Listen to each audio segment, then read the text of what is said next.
I'm Jennifer Wilson, now 32 years old, and the driving force behind Webfir Solutions, a company currently valued at $8 million. I built this enterprise from scratch, dedicating 80-hour weeks to its growth, primarily motivated by a deep desire to provide for my family, who had always faced financial hardship throughout my childhood. Then, during dinner one Sunday, my father, Richard, looked directly at me and declared, "We've decided to give your sister your shares. She's more in need of them than you are."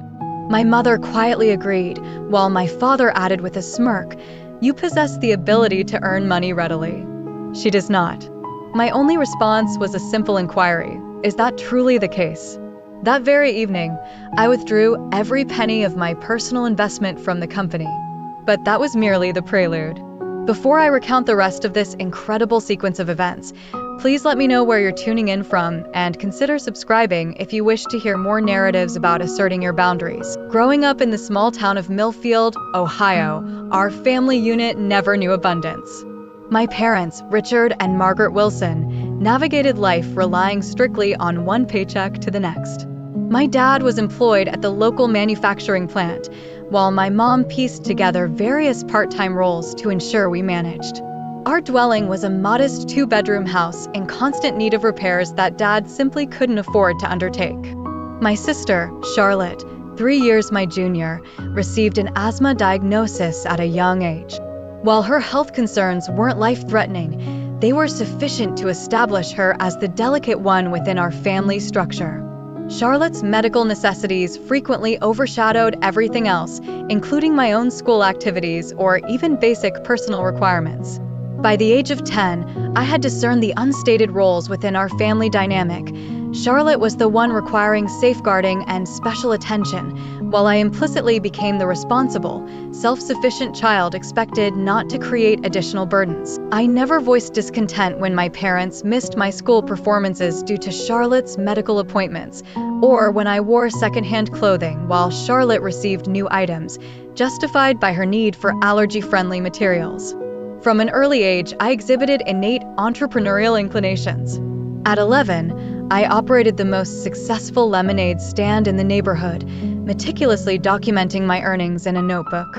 By 14, I was repairing computers for neighbors, charging $15 per service at a time when local repair shops asked $60. Mr. Peterson, who lived down the street, imparted the fundamentals to me after I expressed interest in his home office setup. He became the closest figure I had to a mentor during those formative adolescent years. "You possess a genuine talent for business, Jenny," he remarked to me one afternoon after I had successfully upgraded his wife's laptop. "Don't ever allow anyone to tell you otherwise."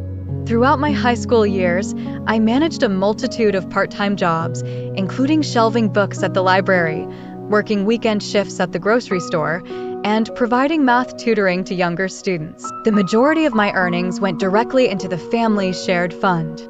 When Charlotte needed a new winter coat or Dad's truck required repairs, I quietly contributed my savings. It was never explicitly demanded, yet the expectation was as pervasive as the perpetual layer of dust in our attic. Upon receiving college acceptance notifications, I opted for State University despite being awarded a partial scholarship to Cornell. State was geographically closer to home and more economically feasible, enabling me to continue working and providing support for my family. I pursued a degree in business administration, particularly drawn to the entrepreneurship courses that illuminated potential pathways to creating something entirely new. It was during an introductory entrepreneurship class in my sophomore year that I encountered Ryan Davis. He possessed remarkable skills in software development, but readily admitted to having no understanding of business. We were assigned together for a semester-long project involving the creation of a theoretical business plan, and our complementary strengths resulted in a proposal for a digital marketing platform that earned us the highest grade in the class. "We could actually transform this into a real business, you know," Ryan suggested as we celebrated over coffee. "It's not merely an academic exercise. The market is in need of precisely this kind of solution." My parents remained skeptical regarding my entrepreneurial aspirations. "A secure, steady job with employee benefits is what you truly require," Dad would insist whenever I mentioned startups or venturing into business. Mom would frequently add, "Not everyone achieves significant success, dear. Sometimes it's wiser to simply be practical." Concurrently, Charlotte withdrew from community college after a single semester, claiming it wasn't suited to her interests. She subsequently cycled through a series of retail positions, none lasting longer than a few months. Each instance of her quitting or being terminated prompted my parents to rationalize, explaining that she simply hadn't yet discovered her true calling, or that the manager had unfairly targeted her from the outset. Following my graduation, I received a job offer from a marketing firm based in Chicago. The compensation was adequate to continue contributing to my family's finances while simultaneously establishing my own independent life. However, the entrepreneurial drive that Ryan had helped cultivate within me refused to subside. Our business-related discussions had transitioned from abstract concepts to tangible plans, with Ryan dedicating his free time to developing preliminary software. The evening prior to my scheduled acceptance of the corporate position, Ryan contacted me. "I've just resigned from my job," he declared. "I'm committing completely to our concept. Are you with me or not?" This presented the most challenging decision I had ever faced: security versus inherent risk, predictability versus boundless potential, accepting my preordained family role versus defining my own individual path. "I need some time to consider," I responded to Ryan, my mind already racing with conflicting possibilities and anxieties. That night, sleep evaded me almost entirely. By morning, I had reached my conclusion. I contacted the marketing firm and formally declined their offer. Then I called Ryan. "Let's do this," I confirmed. The initial period was incredibly demanding. Ryan and I subsisted on instant noodles and coffee, working from my cramped apartment with a single desk we shared. We dedicated ourselves to developing our platform through 18-hour workdays, refining the business strategy and creating pitch materials for potential investors. Our very first bank loan application was summarily rejected. The loan officer scarcely reviewed our business plan before dismissing it, stating without even making eye contact, "You lack sufficient collateral and prior experience. Reapply once you've operated your business for a minimum of 2 years." Walking back towards my apartment that day, tears welled up, the first time I had cried since embarking on this endeavor. It wasn't solely the rejection. During the meeting, I had received a text from my mother requesting $300 for Charlotte's car insurance. It seemed the universe was determined to reinforce my established role, the responsible one, the provider, the safety net for others, while possessing none myself. Ryan found me seated on a park bench, clutching the rejection letter. Instead of offering empty words of comfort, he simply sat beside me in silence for several minutes. "We don't require their approval," he eventually stated. "We will discover another path." And somehow, against all logical odds, I believed him. We officially launched WebSphere Solutions from my apartment, utilizing equipment pieced together from our meager savings and credit cards. Our workspace comprised a wooden desk I had salvaged from the curb during college move-out, 2 folding chairs acquired from Walmart, and a whiteboard we had installed on the wall without seeking my landlord's permission. The initial 3 months were characterized by relentless rejection.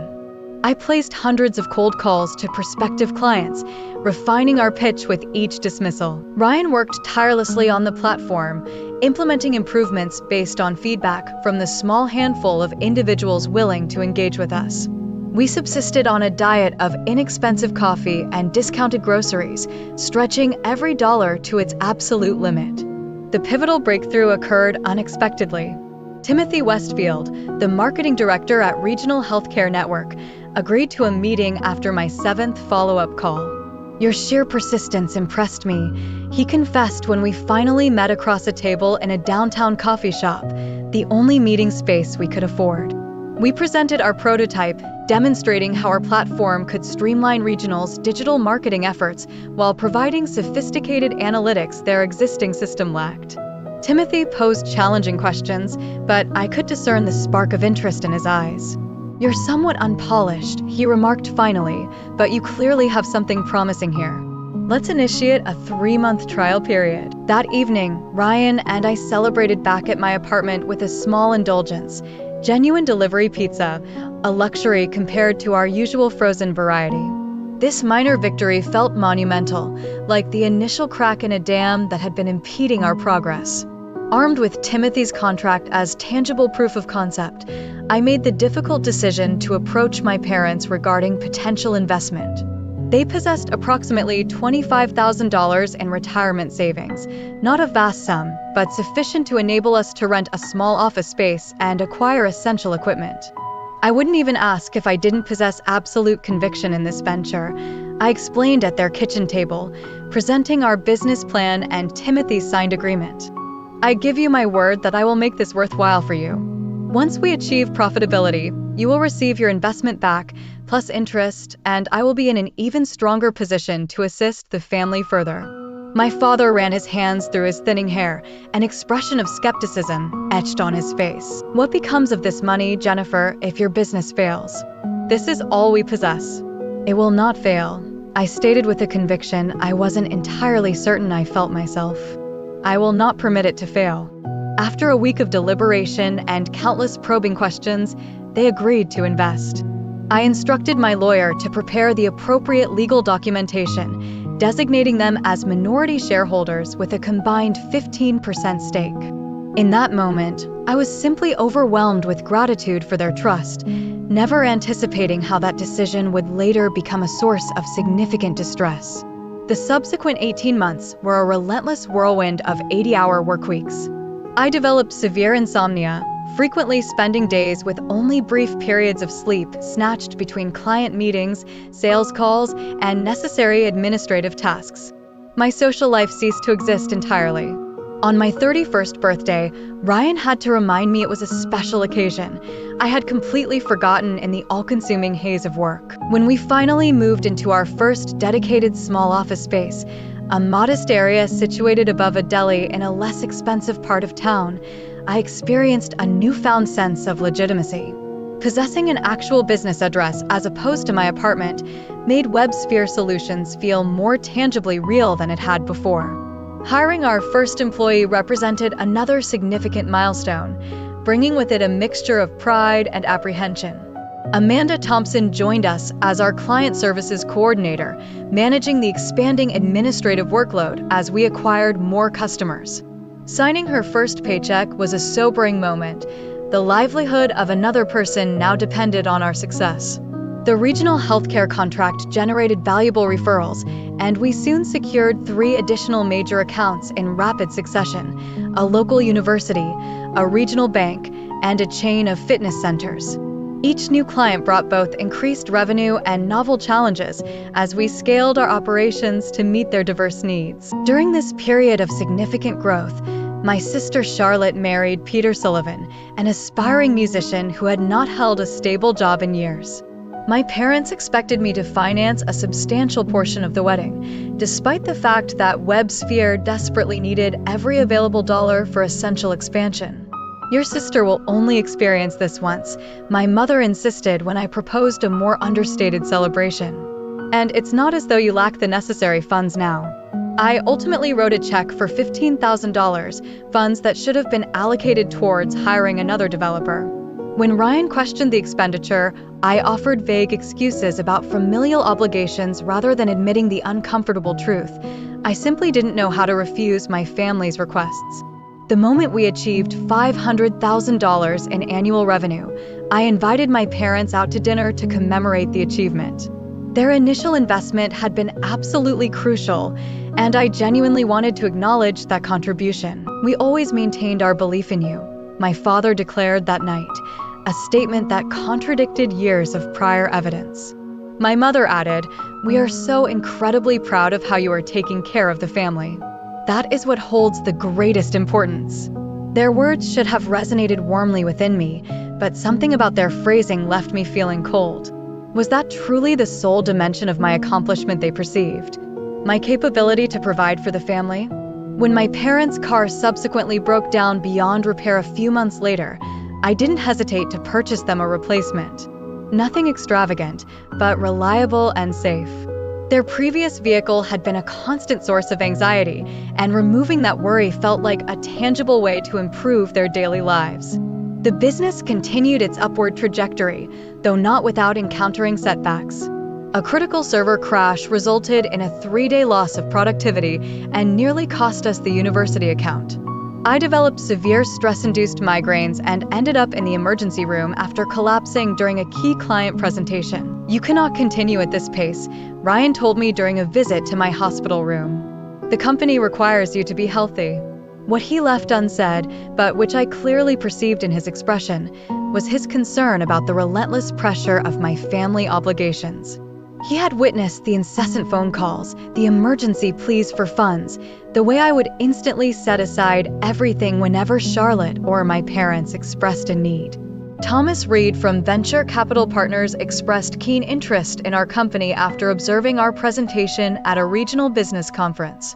His offer of initial round funding came with demanding conditions, but would supply the critical capital we urgently required for expansion.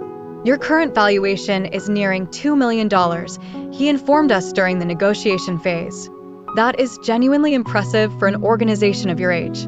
$2 million. The figure seemed surreal. We had constructed something of significant value from nothing, and a part of me desired to celebrate this momentous milestone. Yet, another part recognized that increased value would inevitably lead to increased expectations from my family. As our team expanded to 10 employees, my role transitioned from executing tasks myself to managing personnel and processes. The learning curve proved steep. However, I discovered I possessed a natural aptitude for leadership. Our office space enlarged, eventually occupying the entire second floor above the deli, and we invested in proper furnishings and necessary technology. With success came further family expectations. Charlotte's husband, Peter, decided to launch a recording studio business and explicitly expected me to furnish the initial startup capital. My parents began discussing their impending retirement, subtly hinting that they might require supplementary support beyond their anticipated Social Security income. And throughout all of this, I continued to acquiesce, seemingly unable to break the deep-seated pattern established during my childhood. As WebSphere Solutions continued to flourish, we relocated to a more prestigious office building located downtown. The new space was 3 times the size of our previous location, featuring glass-walled conference rooms and a dedicated reception area. Walking through it for the first time, I felt a blend of profound pride and an unsettling sense of being an imposter. Was this genuinely the same company Ryan and I had initiated at my kitchen table? Our team grew to 25 employees, each desk representing an individual with rent to pay and potentially a family to support. The weight of that significant responsibility kept me awake many nights, but it also compelled me to work even harder, determined to ensure the company remained profitable and continued its growth trajectory. With the business valuation nearing the $5 million mark, I concluded it was time to relocate my parents from their deteriorating neighborhood. I found a comfortable 3-bedroom house situated in a safe area with highly rated schools nearby. This wasn't because Charlotte still resided at home, but because she and Peter frequently left their children with my parents when they required uninterrupted creative time or had musical engagements. "This is far too much, Jennifer," my mother commented when I showed them the house, though her eyes subtly betrayed her true feelings. She desired the house, but felt obligated to exhibit a token resistance. "You are deserving of this," I replied, "and I am now in a position to afford it." My father silently walked through the house, running his hand along the solid countertops and opening cabinets to inspect the quality. Finally, he turned to me. "Your sister could benefit from a new place as well, you know." The comment stung, but I had become accustomed to such moments, the instantaneous redirection from acknowledging my achievements to focusing on Charlotte's needs. "One matter at a time, Dad," was all I could manage to say. Around this period, Charlotte announced her second pregnancy and promptly quit her minimum wage job at a local craft store. The chemicals involved might potentially harm the baby, she explained when I inquired about her employment status during a family dinner. Furthermore, Peter is on the verge of securing a major record deal. We simply need to dedicate our focus to advancing his career at this time. My parents nodded in apparent agreement, as if this reasoning were perfectly logical, while I mentally calculated the extent of additional financial dependency the family would now place upon me. I had already been covering Charlotte's health insurance through WebSphere, listing her as a dependent, a practice my accountant had cautioned against. The dynamic grew increasingly uncomfortable. Charlotte began contacting me directly whenever she required funds for doctor's appointments or essential baby supplies, completely bypassing our parents. "You are my incredibly successful older sister," she would state with what sounded like practiced admiration. "I feel so fortunate to have you looking out for me." Within our local community, my parents proudly spoke of me to neighbors and friends. "Our Jennifer manages her own successful company," they would boast. However, in private conversations, their focus was exclusively on what more I could potentially do for the family, particularly for Charlotte. I once overheard my mother speaking on the phone to her sister, remarking, "Jennifer could certainly assist Charlotte with a down payment for a house if she chose to. It's not as though she lacks the financial means." The deep resentment I felt conflicted sharply with the sense of responsibility I had so thoroughly internalized. Wasn't this the very reason I had worked so relentlessly to provide for my family?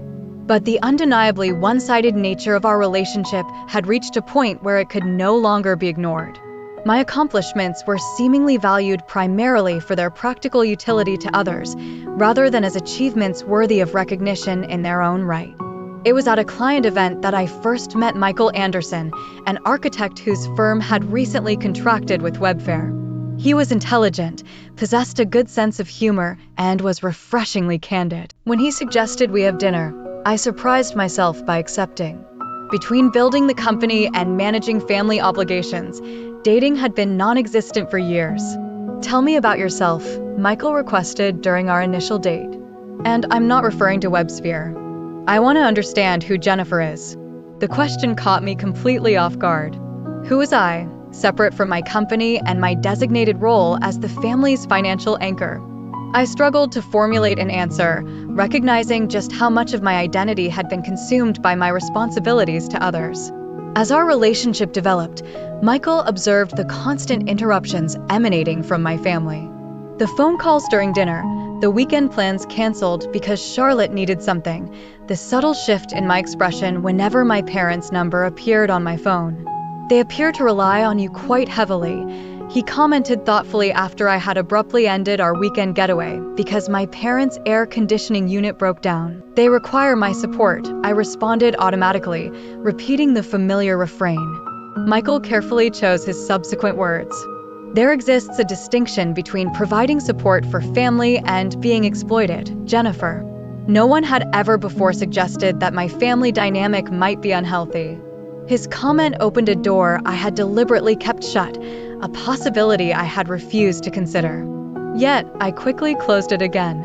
"You don't fully comprehend the situation," I insisted. "They made significant sacrifices for me during my upbringing."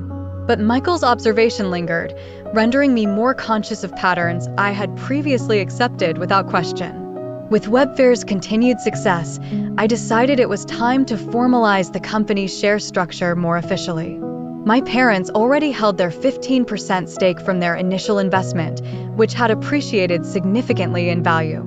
I consulted with our corporate attorney about potentially allocating some shares to Charlotte as well, under the impression that this might provide her with passive income and potentially alleviate the direct financial requests. Meanwhile, Charlotte's demands escalated, becoming more specific and costly. Her children required private schooling because the public options were deemed inadequate. Their house needed extensive renovations because its condition was purportedly affecting the children's health.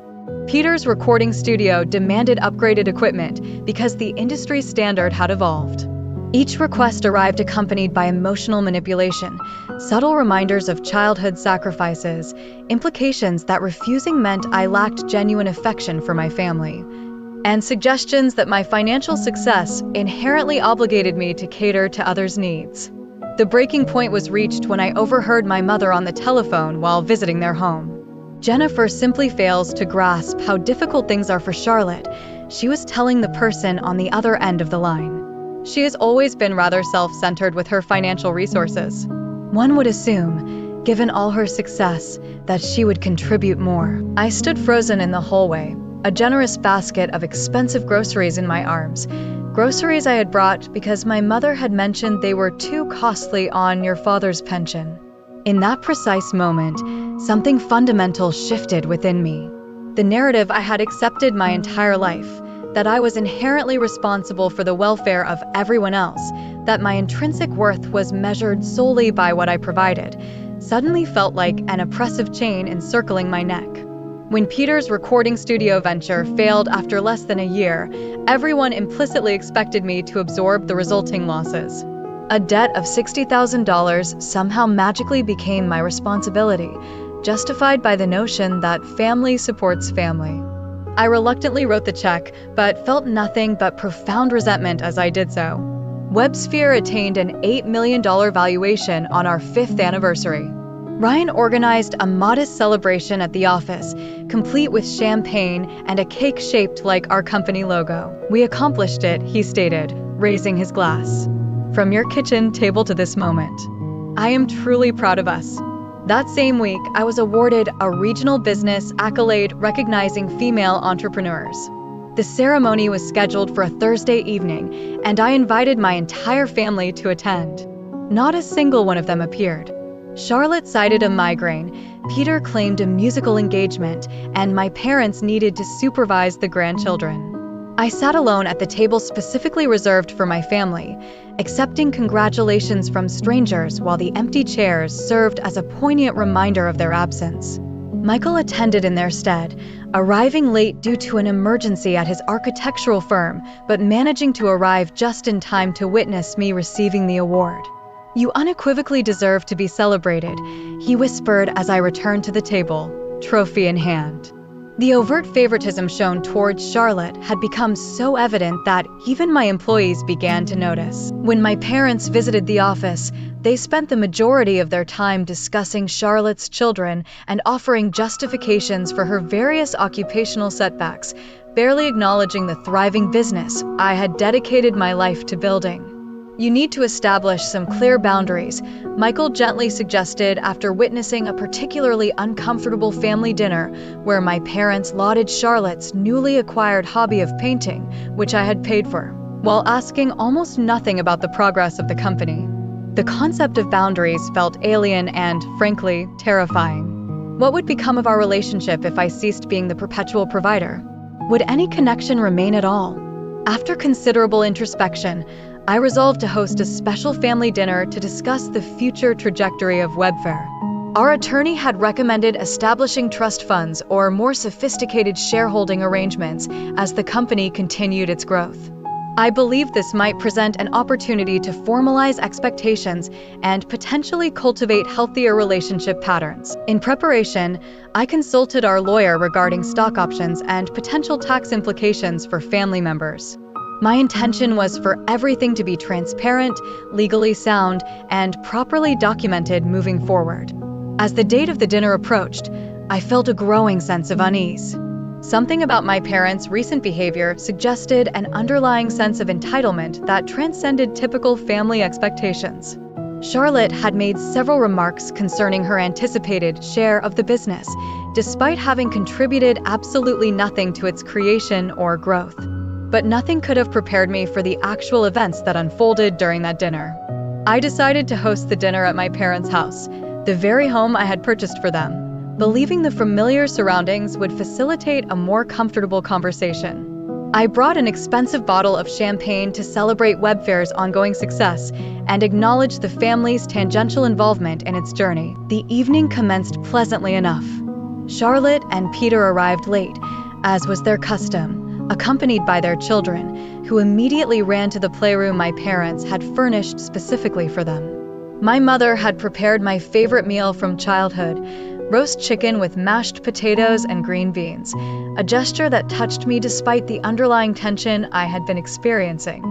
During the main course, I shared our company's most recent milestones, securing a major new client within the healthcare sector, announcing plans for expansion to the West Coast, and detailing a potential partnership with a complementary technology firm. Ryan and I had invested months of work into these developments, and I was genuinely enthusiastic about sharing the news with my family.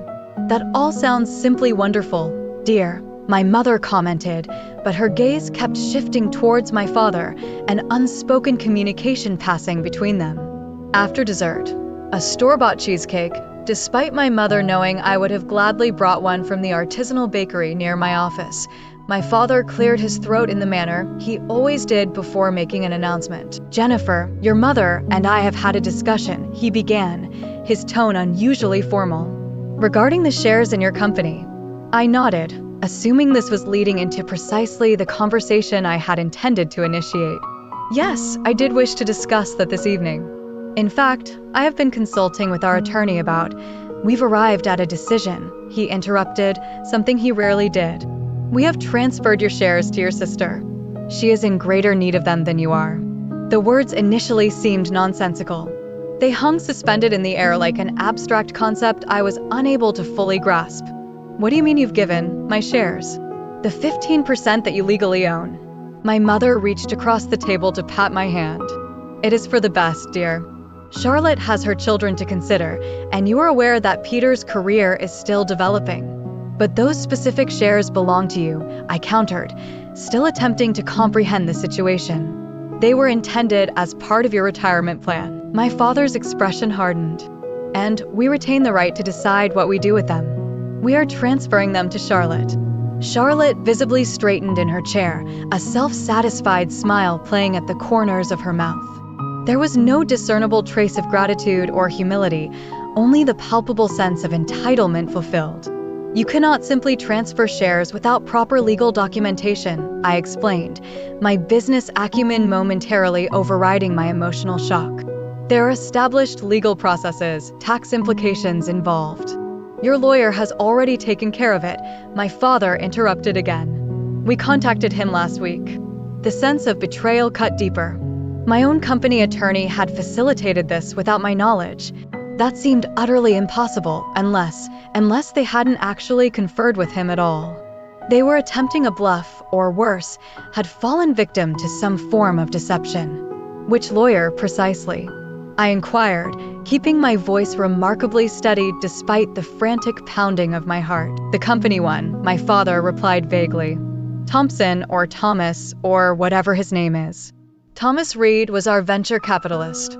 Thompson was someone entirely unrelated." They were clearly fabricating the story. But the intention behind the falsehood was as profoundly hurtful as if they had actually succeeded in transferring the shares. "I understand completely," I stated quietly. My father must have misinterpreted my calm demeanor as acceptance, because he added with a dismissive gesture, "You possess the ability to generate additional income, Jennifer.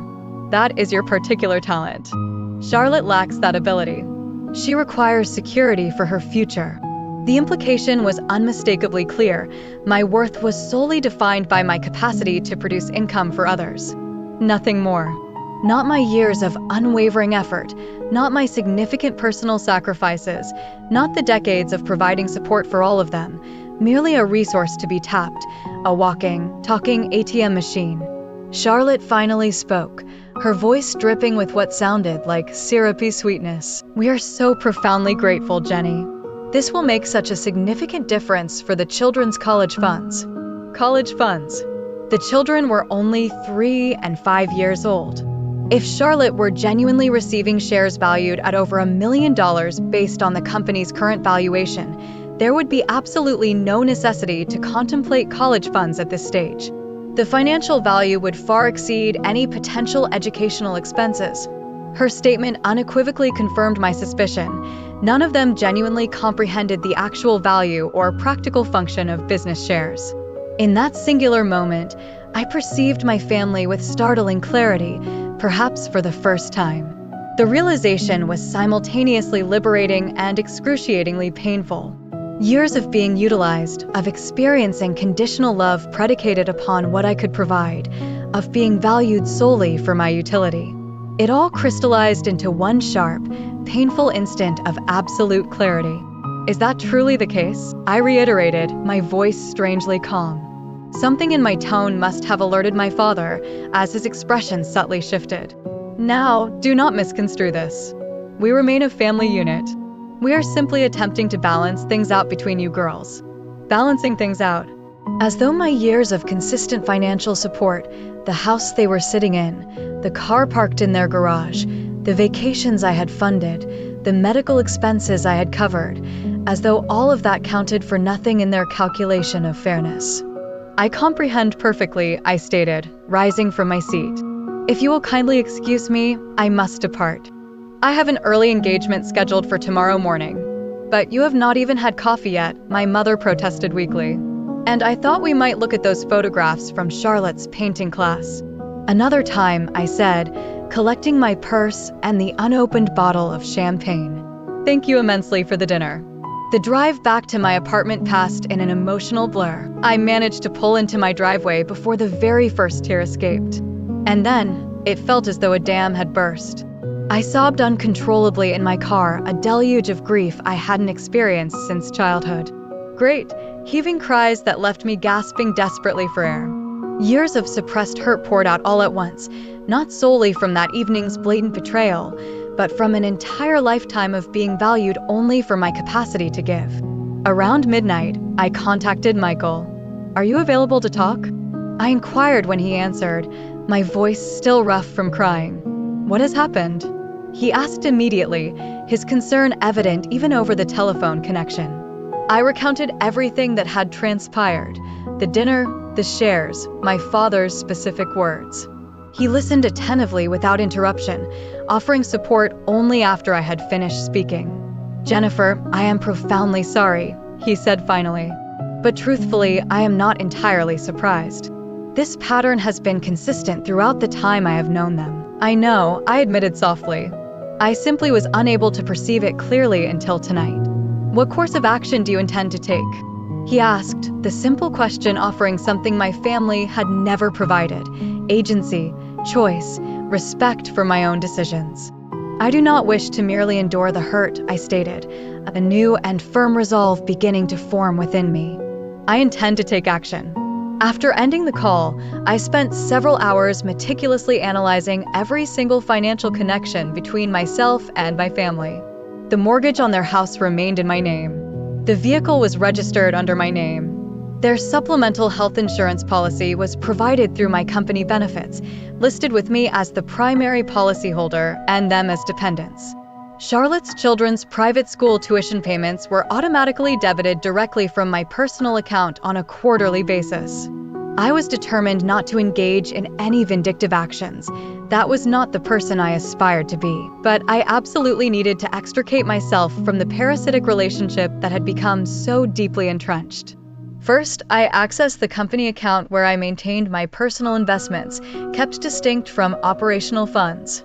I withdrew every single penny I had personally contributed beyond the essential working capital. These funds were resources I had initially earmarked for our planned West Coast expansion. The business could undoubtedly survive without immediate expansion, but I required these specific resources now to protect myself financially. Next, I emailed Ryan. Despite the late hour, he responded within minutes. After succinctly explaining the situation, I outlined my proposed initial steps. His reaction was immediate and unwavering in its support. Whatever assistance you require, he responded, we will navigate this together. They genuinely cannot access your shares without proper legal documentation. You would have been required to sign authorization. He was correct. Of course, my parents' 15% stake was legally theirs to transfer if they could somehow manage to execute the appropriate legal process, but they held no legitimate claim to my substantial majority stake. Nevertheless, their clear intention was deeply troubling, and I needed to safeguard both the company and myself. As dawn began to break, I felt an unusual sense of calm. The emotional pain persisted, but alongside it, a profound clarity grew within me, a clarity I had never experienced before. For the first time, I saw my relationship with my family for precisely what it was, not the mutually supportive system I had long pretended it to be, but a unilateral flow of financial resources and emotional labor. The critical question now was how to act upon this newfound clarity. My father telephoned precisely at 7:30 the following morning, his voice tense. "Jennifer, there appears to be an issue with the house account. The mortgage payment was due yesterday, but the automatic payment failed to process." Naturally, his immediate concern was the interruption of financial contributions, not my abrupt departure from dinner, nor my evident distress. "I have made some modifications to my financial arrangements," I explained calmly. "The mortgage payment for this month is still covered, but going forward, you will be responsible for handling the payments yourselves." "What exactly are you talking about?" His voice escalated in pitch. "We are unable to afford the mortgage on this property. You are fully aware of that. That is precisely why you purchased it for us." "I did not purchase it for you, Dad," I corrected him. "The house is legally titled in my name.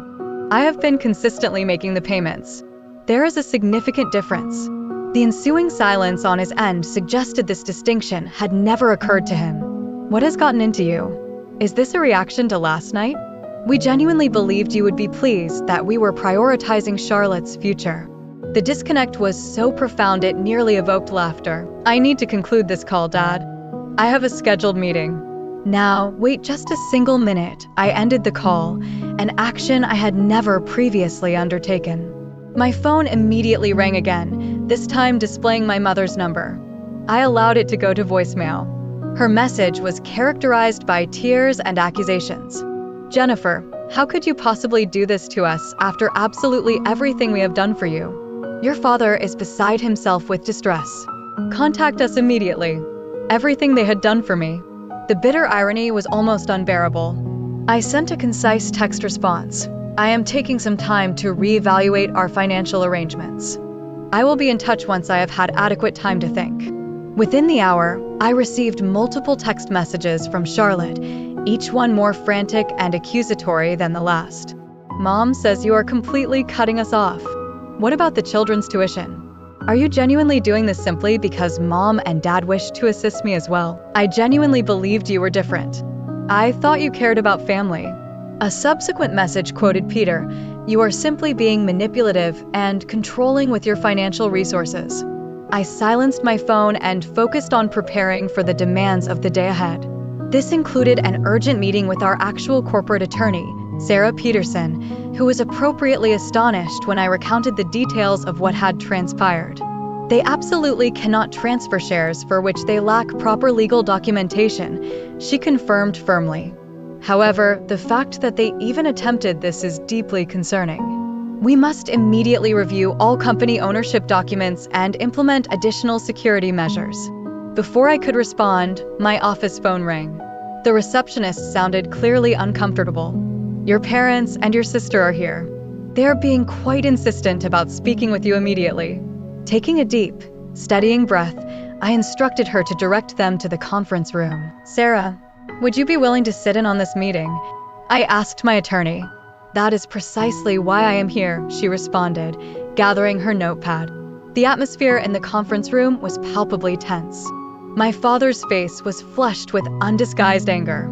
My mother's eyes were red and swollen from crying, and Charlotte appeared on the verge of an emotional outburst. What is the meaning behind all of this? My father demanded the moment I entered the room. "Cutting off the mortgage." Charlotte informs me that the tuition payment for the children was declined this morning as well. "I believe we need to establish some very clear boundaries," I stated, taking a seat across from them. Sarah is our company attorney. She is present here to address any inquiries specifically regarding WebSphere. "We do not require a lawyer," my mother interjected. "This is a family matter." "And that, precisely, is the fundamental problem," I replied evenly. There has been a detrimental blurring of the lines between family matters and business affairs that absolutely requires resolution. Charlotte forcefully slammed her hand down on the table. "Just state it directly. You are punishing us because Mom and Dad wanted to assist me as well." "No one is imposing punishment on anyone," I stated, deliberately maintaining my composure. "I am simply in the process of separating my business assets from personal giving. You do not possess the right to demand shares of a company to which you have contributed absolutely nothing." My father's expression darkened considerably. "We provided the initial investment in you from the very beginning. That 15% is legally ours to manage as we see fit. Yes, your 15% is indeed legally yours, I acknowledged.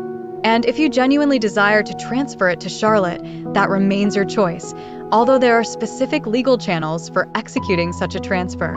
However, that is distinctly different from what you explicitly implied last night.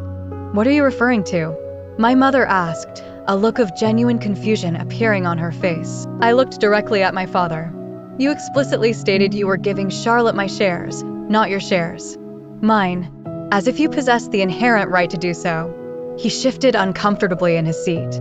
That was not my intended meaning. That was precisely your intended meaning, I countered firmly. And it forced me to confront a crucial realization.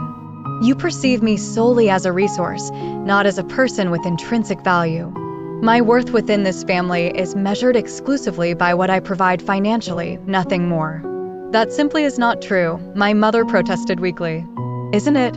I retrieved a folder from my briefcase and deliberately placed it on the table before them. Here is a comprehensive list of every single financial contribution I have made to this family over the past 5 years.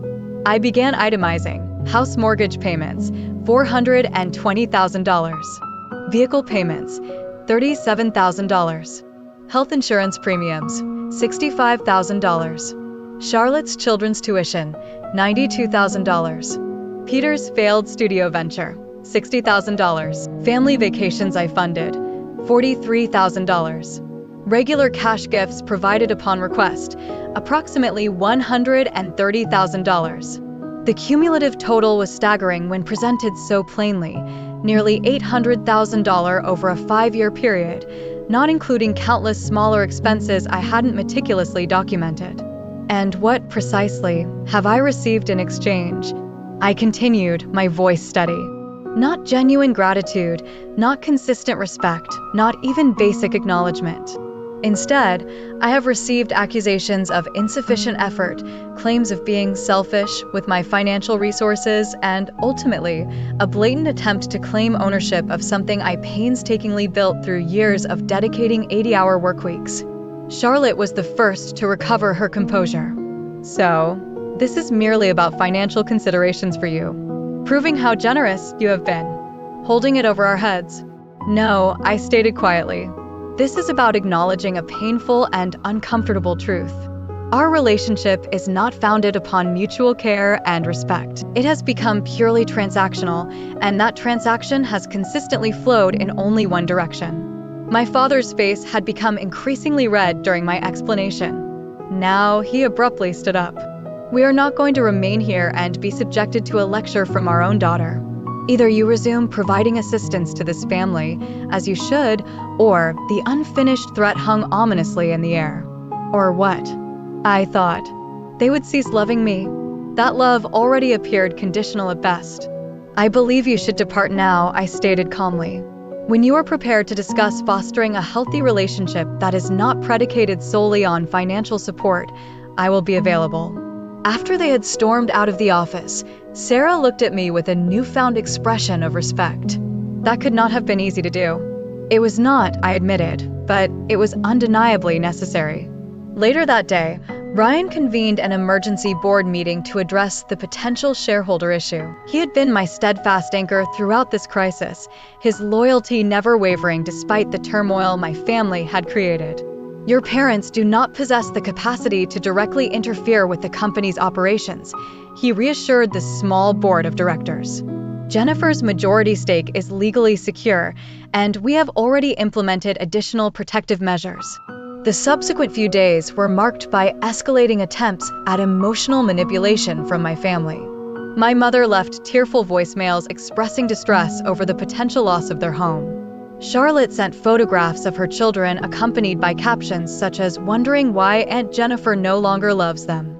My father's messages fluctuated between aggressive demands, sudden apologies, and renewed insistence. I consciously maintained my emotional distance, focusing instead on collaborating with Sarah to create clear legal and financial separation between my personal assets and any potential family entanglements. The situation took an unexpected and alarming turn when Peter appeared at the office, aggressively demanding to speak with me. Our receptionist, understandably alarmed by his behavior, immediately contacted security. You cannot conceal yourself behind your expensive lawyers," he shouted as security personnel escorted him from the building. "We are fully aware of our rights." The phrase "their rights" echoed persistently in my mind long after he was gone. In their perception, having access to the fruits of my success was an inherent right, not a privilege or a gift freely given. That evening, Ryan, Sarah, and I met to formulate a comprehensive strategic response. "We need to safeguard both you personally and the company itself," Sarah explained. "Your parents' shares are legally theirs, but we can establish a new business entity structure that will effectively dilute the impact of that 15% stake." "I have no desire to be vindictive," I emphasized. "I simply require protection from any further attempts to seize what I have built through years of arduous effort." "It is not an act of vindictiveness to protect yourself," Ryan assured me. "It is an absolute necessity." The strategic plan we developed was multifaceted. First, we would establish a holding company that would legally own the intellectual property and all key assets of the business. Second, we would proactively communicate with our most important clients to ensure absolute continuity of service delivery, regardless of any potential internal shareholder disputes. And third, we would meticulously document all communications with my family in the event that legal action became unavoidable.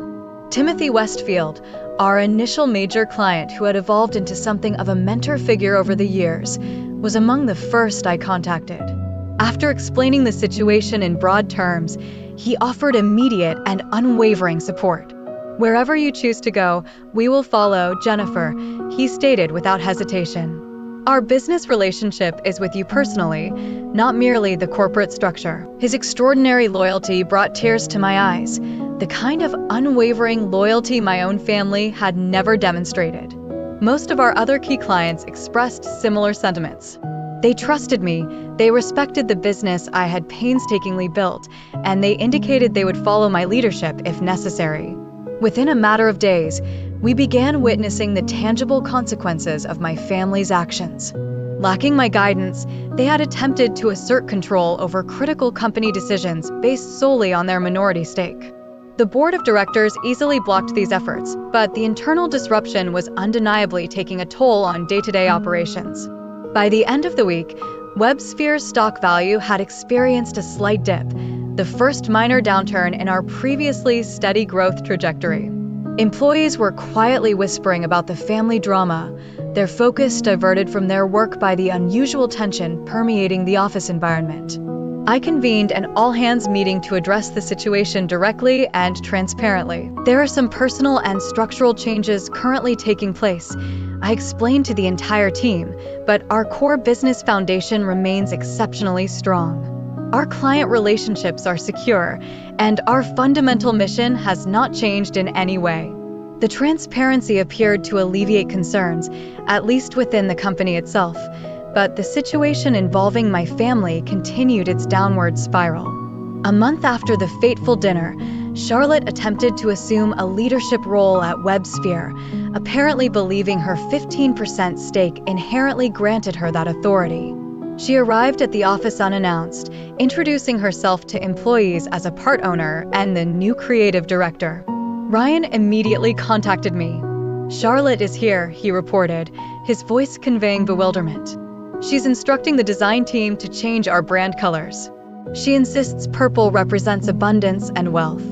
Under different circumstances, the situation might have been comical. Charlotte, whose professional experience consisted of brief, unstable stints in retail and food service, attempting to direct seasoned designers and developers. But the disruption to the workplace was undeniably serious, and I drove directly to the office without delay. I discovered her in the main conference room, surrounded by clearly confused designers.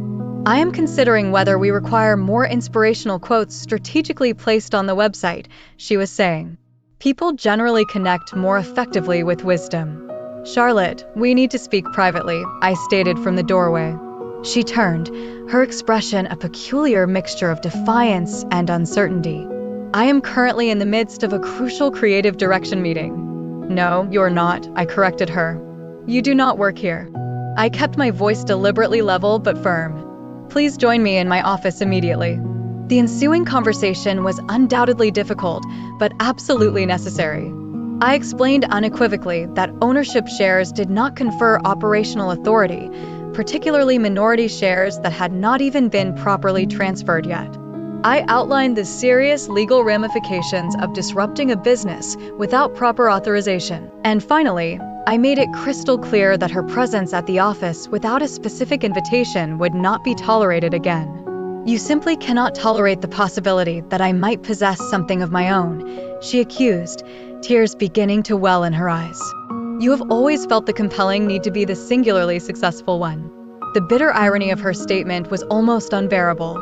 "Charlotte," I responded, my voice laced with weary patience, "I have dedicated years of my life to assisting you in acquiring something of your own. I financed your wedding, your house renovations, Peter's studio equipment, your children's education expenses.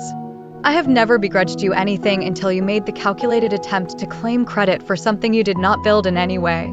Mom and Dad explicitly stated that the shares would enable me to become a part of the company. She insisted stubbornly. "Did they explain what actual shares entail?" I asked. "What significant responsibilities accompany ownership? What the precise legal implications are?"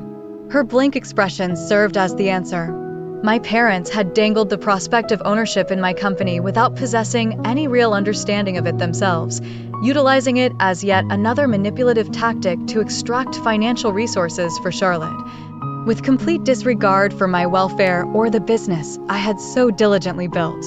After Charlotte finally departed, Ryan suggested we accelerate the implementation of our protection plan. "This situation is rapidly becoming unmanageable," he stated. "We must legally secure the company immediately." He was undeniably correct. Within days, we had successfully established a new corporate structure that effectively shielded the company's core assets and operational functions. My parents' shares in the original entity remained legally intact, but they had been strategically diluted within the framework of the new structure. The reactions from my family were entirely predictable. My father telephoned, expressing outrage about corporate trickery. My mother tearfully pleaded that they were just trying to help Charlotte. Charlotte herself vacillated wildly between angry accusations and tearful attempts at superficial reconciliation, depending on which approach she believed might prove more effective in manipulating me. For the first time in my life, I held firm against the tidal wave of emotional manipulation. Each call, each text message, each demand only served to reinforce the undeniable correctness of my decision to establish and maintain these crucial boundaries. Thanksgiving arrived during this tumultuous period. Traditionally, I would have either hosted the family dinner at my home or joined them at their house, the house I had purchased for them. This year, I accepted Michael's invitation to join his family instead. The contrast was incredibly illuminating. Michael's parents inquired about my business ventures with genuine interest, not merely to calculate what financial contributions I might be able to provide. His siblings openly shared both their successes and their failures without any hint of judgment or competitive undertones. When I offered to assist in clearing the table after dinner, Michael's mother thanked me sincerely, rather than treating it as an expected service. "Is family dynamic always like this for you?" I asked Michael as we drove home that evening. "Like what?" he responded. "Supportive, genuinely interested in each other as individual people, not merely as financial resources." He glanced at me quickly before returning his gaze to the road. "That is what family is supposed to be, Jennifer. Mutual support, not one-way extraction." Meanwhile, WebSphere was undeniably struggling under the direction of my parents and Charlotte. Without my leadership and guidance, they were making increasingly desperate and ill-conceived decisions. Clients were departing, talented employees were seeking opportunities elsewhere, and the company's value was rapidly depreciating. The 15% stake my parents had fought so intensely to control was worth less and less each passing month as the company's valuation plummeted. News eventually reached me that WebSphere was actively seeking a buyer, any buyer, in a desperate attempt to salvage what little remained before complete bankruptcy became the inevitable outcome. I felt no sense of satisfaction in this outcome, only a deep sadness for what the company could have become if unchecked greed and entitlement had not systematically destroyed something potentially valuable. The employees who had remained at WebSphere deserved a better fate than becoming casualties of my family's harmful actions. Through intermediaries, I discreetly helped facilitate a modest acquisition that successfully preserved those remaining jobs while effectively extracting the business from my family's detrimental control. They received some level of compensation for their shares, significantly less than the original peak value, but still something to show for the company's eventual sale. As for my own journey, I had discovered something far more profoundly valuable than mere financial success: the exhilarating freedom to define my own inherent worth, entirely separate from what I could provide to others. 1 year following the family dinner that irrevocably changed everything, Phoenix Digital Solutions reached a valuation of $12 million, a remarkable 50% higher than WebSphere's former peak valuation. Our team had expanded to 40 dedicated employees, all of whom were passionately committed to the positive company culture we had cultivated around innovation, mutual respect, and a healthy work-life balance. Webfair, in contrast, had been sold to a significantly larger technology conglomerate for a mere fraction of its previous worth. The employees had successfully transitioned to the acquiring company, but my family had received only a modest payout for their shares, sufficient to maintain their existing lifestyle for a temporary period, but nowhere near the significant windfall they had clearly anticipated when attempting their takeover. I decided it was time for a different kind of meeting with my parents. I suggested coffee at a neutral location, a cafe situated downtown, neither their home nor my office. To my surprise, they agreed quite readily, perhaps harboring a quiet hope for a reconciliation that might somehow restore their prior financial comfort. Charlotte was conspicuously absent, having declined my invitation with a curt message: "Nothing to discuss unless you are finally prepared to help the family again." My parents arrived looking noticeably older than I had remembered. My father's typically confident posture seemed diminished, and my mother's usual nervous energy appeared more pronounced than before. We exchanged awkward, brief greetings before settling at a quiet corner table with our coffees. "You appear to be doing well," my mother offered tentatively. "The new company must be performing successfully." "Phoenix is indeed thriving," I confirmed. "We recently expanded our operations to include clients in Europe." "That is commendable," my father said, clearly uncomfortable with casual conversation when the larger, unresolved issues loomed palpably between us. "Look, Jennifer, regarding everything that occurred." He paused, allowing him the space to continue. This was his crucial opportunity to acknowledge the significant harm that had been inflicted, to assume responsibility for the profound betrayal that had fractured our family dynamic. "We may have acted somewhat impulsively," he finally conceded, focusing intently on his coffee cup rather than meeting my eyes.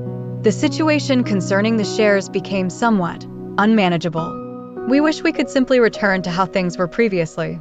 Not an apology, not even a basic acknowledgement of the fundamental underlying problem. Merely a passive wish to revert to the former arrangement where I was the constant provider and they were the recipients. "Things cannot simply revert to how they were before," I stated gently but firmly. That particular relationship dynamic was unhealthy for every one of us involved. "So, you are simply abandoning your family?" My mother's words carried the familiar, sharp sting of guilt manipulation. "After absolutely everything we did for you during your formative years." I took a deep, steadying breath, grounding myself before responding. "I am not abandoning anyone," I clarified. "I am establishing necessary boundaries that should have been firmly in place a very long time ago. There is a fundamental distinction between providing loving support for family members and actively enabling harmful, entitled patterns of behavior." "We simply wanted to assist Charlotte," my father insisted stubbornly. "She requires a greater level of assistance than you do." That observation may well be accurate, I acknowledged. But deliberately taking from me without even requesting permission, particularly something I dedicated years of sacrifice to build, was not truly assisting Charlotte. It was causing irreparable harm to our relationship and, perhaps more significantly, teaching her that a sense of entitlement is an acceptable path forward. We engaged in conversation for nearly 2 hours, exploring ground we had never previously dared to tread. I explained, with quiet conviction, how their actions had instilled within me the painful perception of being valued exclusively for what I could financially provide, rather than for the person I was inherently. They offered justifications and rationalizations rather than genuine understanding, but at the very least, we were finally engaging in the conversation that had been desperately needed for years. I want you to be aware that, despite everything that has transpired, I arranged for you both to receive a portion of the WebSphere sale proceeds. I informed them as our meeting drew to a close. It has been deposited into your account. Not because I believe I owe it to you in any way, but because I have consciously chosen to share it with you. The deliberate distinction was crucial. A gift freely given, not an obligation begrudgingly fulfilled. Their expressions of surprise suggested they had not anticipated receiving even this much after the events that had unfolded. My relationship with Michael deepened considerably throughout this intensely challenging year. He had witnessed my arduous struggle to establish crucial boundaries without allowing bitterness to consume me, to protect myself and my creation without resorting to punishing others. When he proposed to me 6 months after the WebSphere sale was finalized, I accepted without the slightest hesitation that would have inevitably plagued me before. Your family is, of course, invited to the wedding, he stated as we discussed our plans. But only if their presence will genuinely contribute to your happiness, not diminish it in any way. The profound consideration embedded within his words brought tears to my eyes. For the very first time in my life, another person was genuinely prioritizing my emotional well-being without expecting anything whatsoever in return. My journey towards personal healing involved multiple synergistic approaches. Weekly therapy sessions helped me identify and confront the deeply ingrained beliefs about my self-worth being inextricably linked to my capacity for provision and self-sacrifice, patterns that had defined my existence for decades. Meditation and yoga provided me with practical tools to manage the anxiety that often arose when interactions with my family inevitably triggered old, deeply entrenched patterns. Perhaps most importantly, I actively cultivated a supportive community of friends and professional colleagues who consistently demonstrated what healthy, reciprocal relationships truly resembled. I discovered an unexpected sense of purpose in mentoring other female entrepreneurs, particularly those navigating similar challenges involving family expectations while striving to build their own businesses. Their stories frequently mirrored aspects of my own experiences, and sharing my journey enabled them to establish healthier boundaries proactively from the outset. You possess the ability to genuinely love your family without sacrificing your own inherent well-being, I would tell them. In fact, establishing healthy, clear boundaries often leads to significantly healthier, more authentic relationships in the long term. 6 weeks prior to my wedding day, I extended an invitation to my entire family for dinner, my parents, Charlotte, Peter, and their children. The event was, in a sense, a test, an opportunity to ascertain whether our newly established boundaries could genuinely support a modified form of relationship. To my genuine surprise, Charlotte arrived without Peter, her demeanor noticeably more subdued than I remembered it. He is no longer actively in the picture, she explained briefly when I inquired about his absence. The children seemed genuinely pleased to see me, although they had visibly grown considerably in the intervening months since our last encounter. Dinner proceeded with a strange, new dynamic. My parents were conspicuously careful with their words, meticulously avoiding any direct requests for financial assistance. Charlotte mentioned that she was actively searching for employment, something she hadn't done in years. When the check arrived, no one instinctively assumed that I would cover it. A small, yet incredibly significant, shift. I am in the process of obtaining my teaching certificate, Charlotte stated as dessert was served. The local community college offers a program that conveniently accommodates the children's schedules. That is truly wonderful news, I replied, genuinely pleased by this positive development. Teaching would undoubtedly suit you very well. A flicker of something, perhaps pride or maybe a quiet determination, crossed her face. I recognized the necessity of being able to support myself, she admitted softly. Recent events have certainly made that abundantly clear. It was neither a full apology nor a complete acknowledgement of her specific role in the events that had transpired, but it undeniably represented movement in a healthier, more self-reliant direction. I consciously chose to acknowledge the positive step rather than dwelling on past injuries or grievances. The gathering concluded without drama or the infliction of new emotional wounds, a modest success, particularly when measured against the backdrop of our family's complex history. As they prepared to depart, my father awkwardly mentioned my upcoming wedding. "We received the invitation," he stated, his tone hesitant. "We would like very much to attend, if that is still acceptable." "I would genuinely like that," I replied simply. In the car on the drive home afterward, Michael inquired about how I felt about the evening. "Hopeful," I responded after a moment of thoughtful consideration. Not necessarily for the attainment of a perfect relationship or complete mutual understanding, but for the possibility of something significantly healthier than what we possessed before. They are making an effort in their own limited capacity.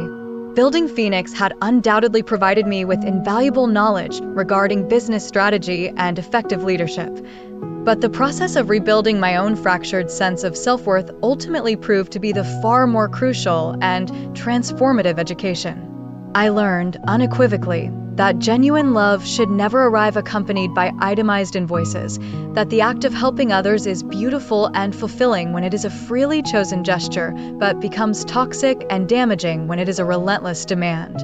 That true family connection is founded upon mutual support and reciprocal care, not upon unilateral extraction. Most importantly, I discovered the profound and liberating truth that my intrinsic value exists entirely independently of what I possess the capacity to provide to others, a truth so self-evident to some, yet absolutely revolutionary for individuals like myself who were raised to assume the role of relentless caretakers at our own personal expense.